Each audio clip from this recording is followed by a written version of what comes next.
dadku marka ay xisbiga xamanayaan waxay dhahdaan xisbigu in gaar ah uu xiran yahay xisbigu dee maxaa helay awoodiisa sare in isku beelaba haysato oo in tusaale ahaan marka run ahaantii annaga iyo komishanka maxaan ku dhahdaa taariikh dheer baana dhex martay mana jecli waxaa jiray aqoon-yahano badan oo reer Somaliland oo qaarkood markii hore ay Somalilandnimadaba aaminsanayn oo midnimo ay aaminsanayn oo intii dawladda Axmed Silaay ay jirtay dalka dib ugu soo hiloobay diin ka gaadhay meelaanu madowga haweysanin inuu intuu wadankiisa yimi waayo madaxweynaha hogaaminta leh himilada leh meel fog socda qadar waxa jiray heshiis dawladda hore ee kulmiyay ay la gashay inkastoo xisbiga wadani markaa ka maqnaa wixii madaxweynaha soo riixay yiri halkan kaalay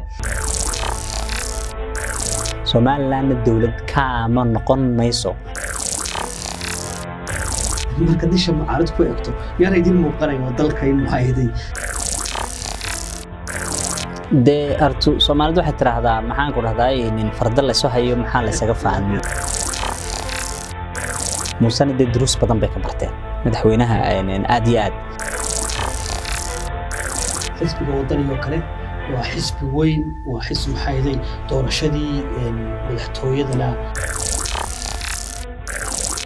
waxaan ka filanaa in mucaaradku majority helo adiga madaxweynenimada iyo xilkada haysaa waxay ku faraysaa waxa inaad waqti aad ku dhageysataba aanad helin waxa jira dhawaan in xubno waliba xogeyaal xanada xoolaha ay kamid ahayeen si edida looga yeeray waxaan doonaynaa insha Allah sidii hore u dhici jirtay inaan marka ay doorashada 10 bilood ka hadhay aan University jira oo maxay gurigii hooyadii wali jooga oo aan siyaasadda ku jirin oo maxay u baahan inuu waxbarasho helo caafimaad helo habeenkii ammaan ku seexdo